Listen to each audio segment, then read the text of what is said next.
up, everyone? Welcome back to another edition of Sports to the Wire. For those of you who are new to the channel, please like, comment, subscribe, share it. Sharing is caring. Those of you who are new, I am your hostess, RASHEED. Barrick is the other guy on the other side of the fence there. Peace. All right, so we talking about James Harden. James Harden, man, still wants to be traded. Came into preseason a little chubby, a little chubby. Some people are dissing him on Twitter, but James Harden came in really out of shape. And Barry, take us off, man. Take us off. Well, yeah, man. James Harden right now, my personal opinion, man, he's going to have to start getting a better idea of how this thing works in the business.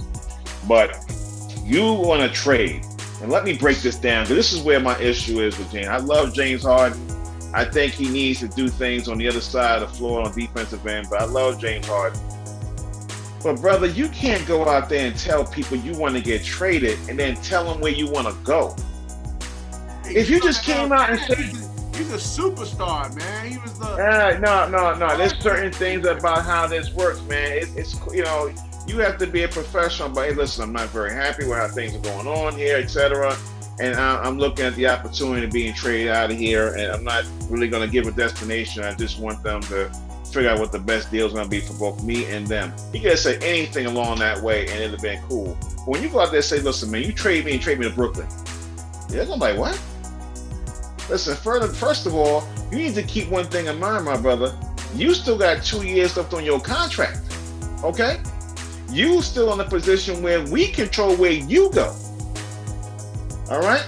So the bottom line is, at the end of the day, you don't come into camp out of shape.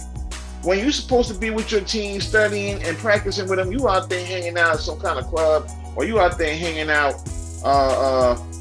at some kind of a casino. You can't do that.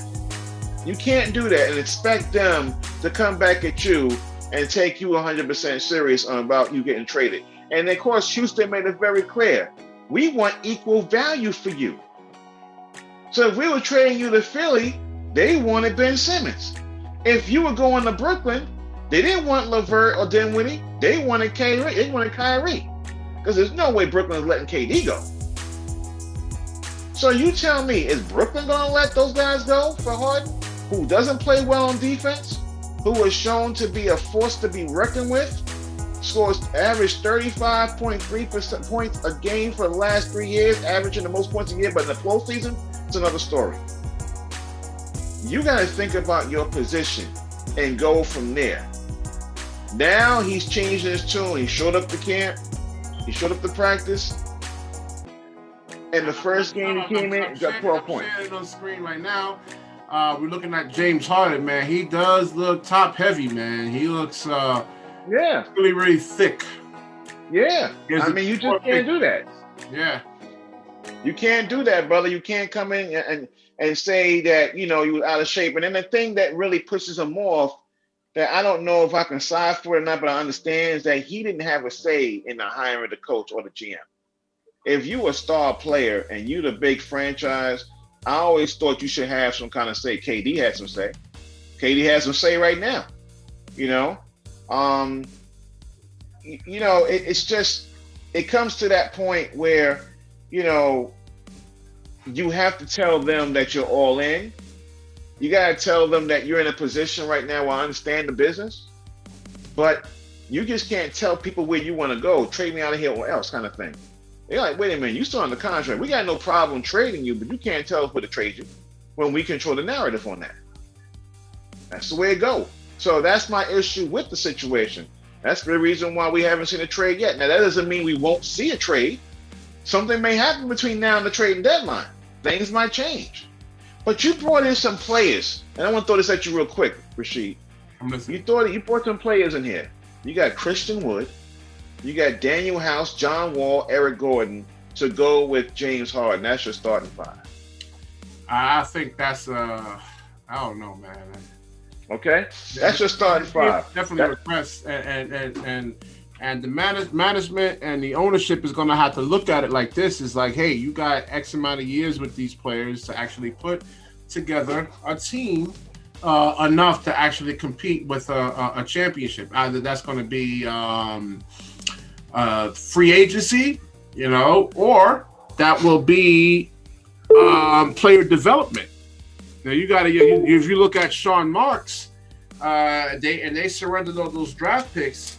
He didn't make any excuses. He actually came in. They developed players. These guys divert, Spencer Dinwiddie, and they wasn't relying strictly on free agency in a sense, though. So you got to look at the ownership. You can't blame James Harden in a sense, though. But if it's true that he doesn't want to be there just because of the owner supporting Donald Trump, then I guess it's, that just shows poor leadership on James Harden. I don't know how true that is. The reason, then there's nothing you can do about that, But I don't know that for him. Yeah, and I'm sorry, I just don't know if that's true. But if it is, then that's really a poor situation on both ends, because politics should not play that kind of role when it comes to business. I'm gonna leave it at that. No, anybody. Listen, I mean, my boss could be a damn Democrat or a Republican. I hate both parties. And doesn't mean that I'm going to say, I'm going to resign and reject a $103 million contract, because of politics, So that's just stupid. And that's another thing too, because Harden could have signed a 2-year extension and had 4 years. That would have played a good role for him down the road. He didn't do that either. He decided that he was going to play this route, and then he was able to get out of here on time, or get out of here what he had this year. But right now, it seems like Houston's not even considering it right now. Houston is considering keeping him there, starting with the other 4 players I mentioned. And they seem to think John Wall is going to ascend this year, coming off a year and a half. After 2 years, I don't know. And do they actually fit together? It's really more or less the giant elephant in the room there. You don't know. You don't know. But you're gonna have to find out. You got to find out, homie, because that's kind of where things are in Houston. Yeah, it's funny you mentioned about free agency. And our last show, I quickly threw in a dart about, Knicks deciding they're gonna do things from the ground up.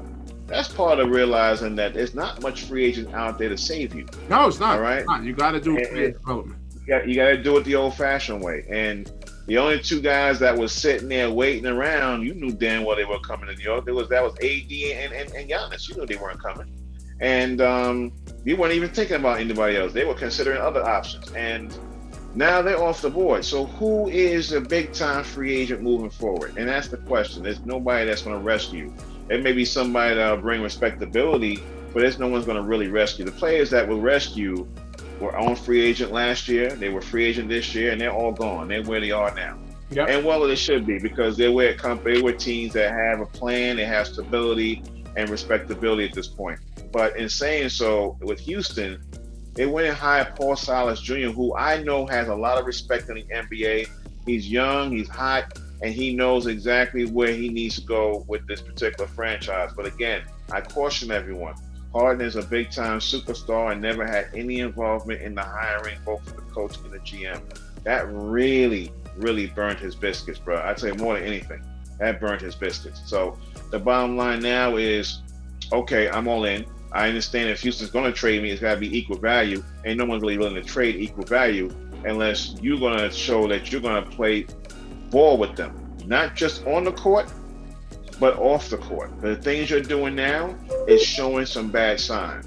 When you're supposed to be with your team and you out there chilling and all that, you trying to be the modern day Dennis Rodman, But Dennis Rodman did his thing. You saw the Chicago Bulls mini-series on that.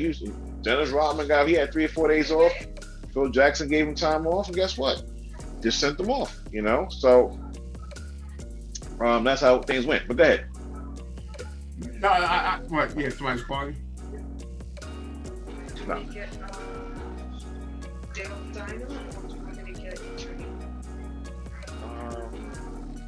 Dale Time's fine. Yeah. I'm sorry. Go ahead. Right. Yeah. So that's the situation. That's the situation there. But the bottom line is that I think personally, they have an issue with Dennis Rodman, with James Harden. They have an issue with him. You know, and I think James Harden is smart enough to realize that he's going to have to straighten himself out. He's going to have to come in, work hard on defense too, get himself back into shape, and do the things that James Harden does well, man. And with these other players, with the Christian Wood and the Daniel House and the John Walls and the Eric Gordons, is that team going to scare you? Don't scare me, but the longer this actually holds on, the longer this goes on, does it benefit Houston more or it benefits James Harden more? Do they have to? The longer this goes on, I don't think they're going to get equal value for him. It will definitely benefit James Harden, but not just because the team doesn't pan out well, but because James Harden decided to change up his game plan and say, I'm all in. Whatever you're doing, I'm all in. That's what it's going to look like on the surface of things. It showed that he became a true professional. You know what I'm saying? And at the same time, it also showed that he got himself into shape. He realized the final point of being a professional and a leader and help galvanize the rest of his teammates. That will show dividend with other teams. So will Philadelphia decide to trade Ben Simmons when they see that? Would Brooklyn decide to trade Kyrie Irving? I don't see it happening. But would they consider doing it if they seen that kind of change from afar by halftime, by the trading deadline? Only one can win, but I'm not going to put out there and say, yeah, it's going to happen. I don't think it will. Because like you said, I don't think anyone's going to pull the trigger. Once you see certain things with a player, you can't change people's mind over the next couple of months. You got to see it over a year. That's how it is in sports. I got to see you do things over a year. Then we can revisit the situation. But he'll be older.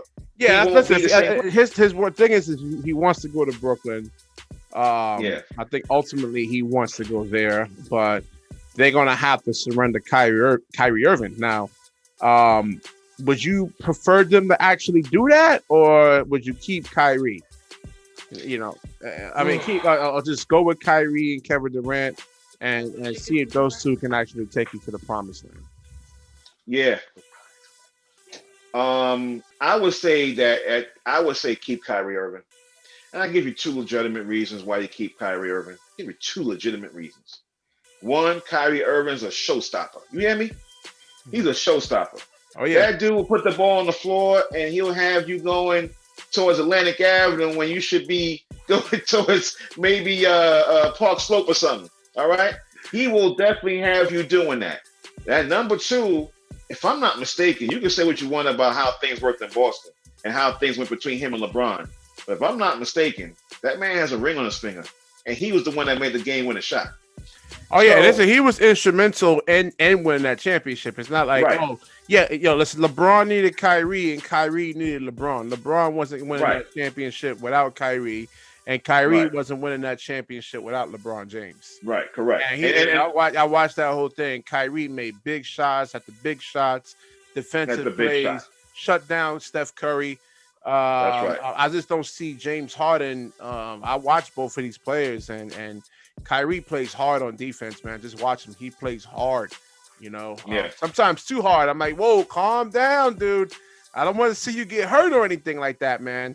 But as far as the Boston situation, I think we were talking about this a couple of days ago, though, Barry. Is that these contracts are we didn't get a chance to. I didn't get a chance to prep in terms of researching these contracts, but I think they're based on productivity. So James Harden actually goes to Brooklyn with Kyrie and Kevin Durant. Somebody has to sacrifice. So instead of James Harden averaging 30-something points a game, he would probably actually average 17 to 18 points a game. And then when he's up for contract, that can affect him in terms of numbers, which is stupid to me if that's the case, though. Well, you know what, Rasheed? I gotta see. I agree, but disagree. I agree with the fact that everybody's gotta peel it back a bit. But let's just go back to what happened in Golden State with KD to prove my point. KD went over there and still averaged in the high 20s. He didn't lose much going over to Golden State because Curry and Thompson say, yo, we got you over here for a reason. Take us to the next level. Well, listen, because of Kevin Durant going there, Klay Thompson didn't make any of the All NBA teams, which cost him $30-something million. Yeah, but he still got if he doesn't make he doesn't make it, he's still like a second or third team, regardless of his productivity. And this is the problem right here. This can actually cause chemistry issues, like as it did. I mean, you had these guys, Terry Rozier, what's his name? Brown. Yeah, Jaylen Brown, Jason Tatum. These guys are looking to produce, man. They're trying to look to make money. You know, they're not trying to take the step back to Kyrie and Gordon Hayward at the time. So that wasn't all on Kyrie right there. No, it wasn't. But they weren't complaining about his play on the floor. They were complaining about his decision making at the end of the games. They were complaining about how they were not able to get along in the locker room and things of that nature. But I think if Harden was able to go to Brooklyn and they were able to keep Kyrie and KD, you know, I think Harden's point production will go down a bit, but not a lot. I think at the end of the day, it's going to be about matchups. It's going to be about there's one basketball, man. Like Chris Bosh, I mean, he averaged like 23, 24 points a game. And when he went with the big three in Miami, he was averaging 15, 16 points a game and had to take a lesser role of actually being a floor spacer. Now, but he wasn't a floor spacer like LeBron and no, man, that was his main role, to stretch the floor. He can hit the three. He's just space the floor for LeBron and Dwayne Wade. Right, that's the thing. Because all three of them couldn't be. No, all three of them couldn't operate in a dunker spot in a sense, though. You know. Yeah, I get that. And the bottom line is, you're talking about the possibility of having three scorers that can average between 25 to 30 points a game. The ball does have to go around everybody, but I do think when you have three big-time top 5 players on your team, you got to go with the hot hand. If KD is shooting, let's say, 9 for 16 from the field, I don't believe he will. Well, I'm just saying, let's say he is, and Harden is hitting 10 out of 11. Who's taking that last shot? And that's the way I think Steve Nash will run it. You know, if Kyrie is going 8 of 21 from the field, which I have seen Kyrie do that. Oh, yeah, I've seen that. I mean, everybody has those type of games, man. I've seen LeBron have those kind of games. I mean, it happens. And Michael Jordan had those kind of games. A lot of those games, as a matter of fact. But at least Michael Jordan got to the free throw line, to make up for that. Well, that's the thing. You still have to go with the hot hand. You still have to go with the hot hand when you have that much offensive options and offensive firepower. I got to say, who's my hot hand tonight? Who's the guy getting all the shots? Or the matchup, whatever matches up, Right, matches up, actually. If you got a weak defender and James Harden has a weak defender on him and Kyrie has a tougher defender, Kyrie can score on anybody. It's just that you want to make sure Kyrie's efficient. Anybody's efficiency numbers are up there. You don't want anybody going 7 for 20. You don't want to see those kind of numbers or anything like that.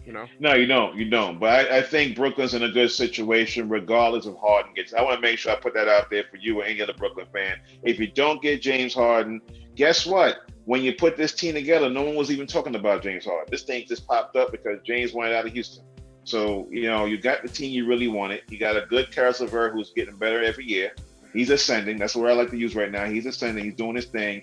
And Joe Harris, if somebody don't get mentioned, he got his money. Brooklyn recognized him. He got his money. So you have a team without the addition of James Harden. You get James Harden, it's another story altogether. But he has to learn how to play. He has to be on the defensive end just as hard as he is on the offensive end. That's the only thing I got with James Harden. Honestly, I just don't see that in him, man. I just don't see it in him. I think you go to Brooklyn and he sits down with KD, his boy. You sit down with Kyrie and Steve Nash, and they have that little powwow run, that little private dinner they're gonna have.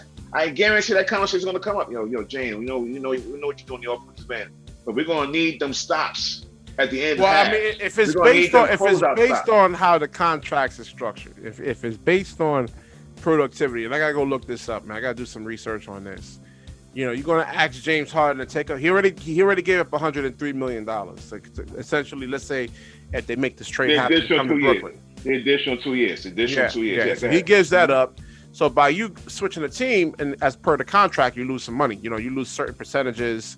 Because the contracts, the way that the contract between the union and the teams are designed for players to actually stay with their team. So if they stay with their team, they get the most amount of money. If you leave your team, then you lose, the amount of max dollars that you can actually potentially get. So now he wants a championship, doesn't he? Huh? He wants a chip. He wants a chip, doesn't he? I don't know. That's what I'm saying. We got to see if he's willing to sacrifice that. Has he shown himself to be a selfless type of person? You know, I'm seeing Listen. strip clubs and I think he came to play the game drunk where he looked like he was this. You know, I don't know. Well, I'm gonna tell you something, bro.